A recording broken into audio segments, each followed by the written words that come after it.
Okay, so today we're going to talk about performance enhancing drugs. Performance enhancing drugs are used by athletes to gain the edge, the performance edge, the competitive edge, so that they can win competitions, be stronger, be faster, whatever the case may be. Various performance enhancing drugs fall into different categories and classifications, so we are going to get more in depth and take an inside look at some of those performance enhancing drugs today. Okay, so performance enhancing drugs, real quick before we start talking about each individual classification, is a drug that changes the body's function and helps to improve one's performance. Beginner athletes all the way up to professional and Olympic athletes have been accused of using performance enhancers. Okay, so we're first going to talk about GH, or growth hormones.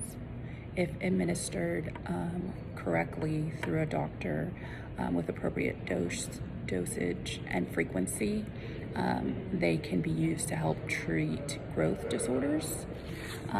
But we all produce hormones naturally, but they are also in high demand among athletes to perform more efficiently. So the desire to have HGH, or human growth hormone injections in athletes, comes from wanting to speed up recovery from injuries. Okay, so the next one we're going to talk about is beta blockers. They are medicines used to reduce blood pressure.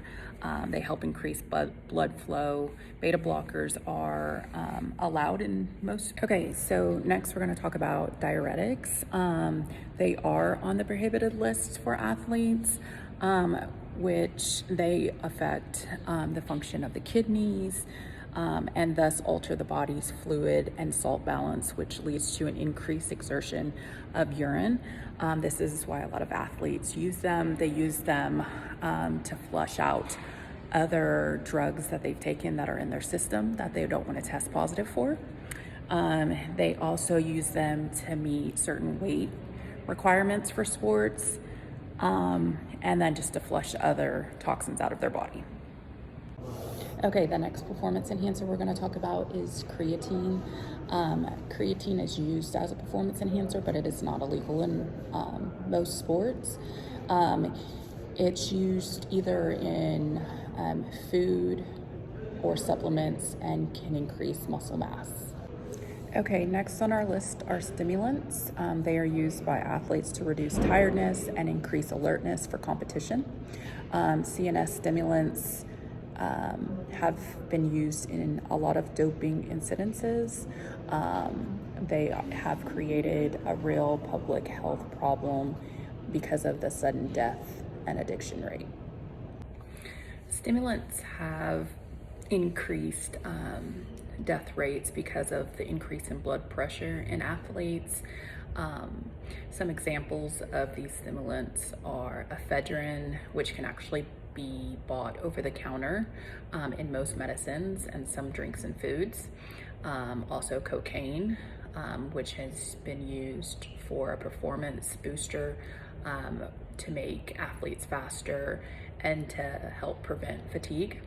Also amphetamines.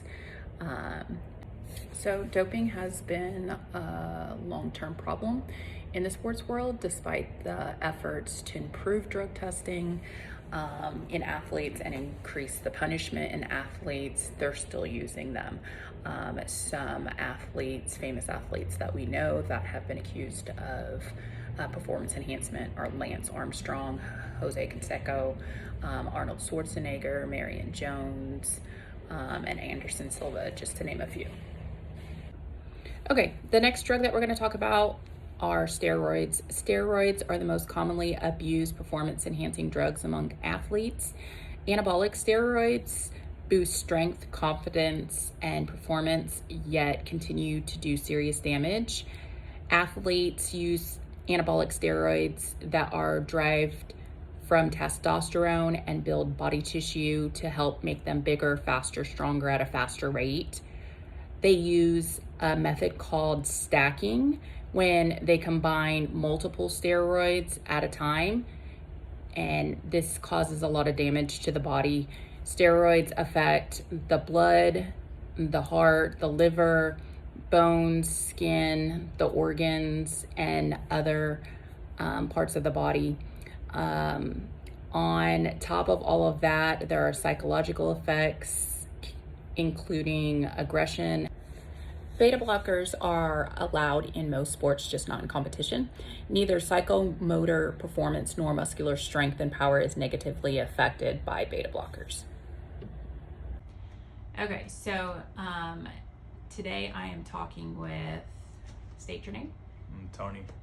And Tony, what sports did you play? Basketball and track. Okay, so my question for you is, what do you think about performance enhancing drugs? Like, do you think that they should be allowed in the Olympics and with athletes or not?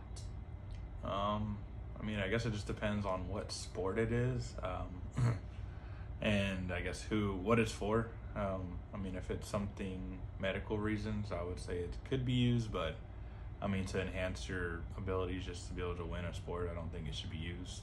But at the same time, if it's like powerlifting or lifting and those types of things for competition, I think it should be allowed, because I mean, they test for it in certain competitions. I think that should be a thing, I guess. My name is Chalmer Adams. I'm a teacher and a coach. I played football, basketball, track, and baseball in high school. I also played football in college. My thoughts on performance-enhancing drugs are not very good. They are harmful for anyone to use. Athletes may see gains in their strength and size, but the effects they have on the body are dangerous and can be very deadly. One adverse effect they have on the body is muscles grow bigger, they get stronger, but the tendons and ligaments don't grow as fast and strong as the muscles do, which can lead to tears in that area. These drugs can also affect the heart. They can damage the liver and other organs, causing irreparable damage. Overall, athletes should stay away from performance-enhancing drugs for their safety and their health. And as we've seen with athletes in the media, using performance enhancements can lead to drug overdoses, drug addictions, other drug uses, and doping is just not healthy. It can also cause you to have your medals taken away. It can cause you to be ejected from your performance or your competitions. And so I do not believe that performance enhancing drugs should be allowed. I believe that punishment should be higher than what they are, so that a lot of athletes automatically have the mindset that they do not want to risk taking those drugs.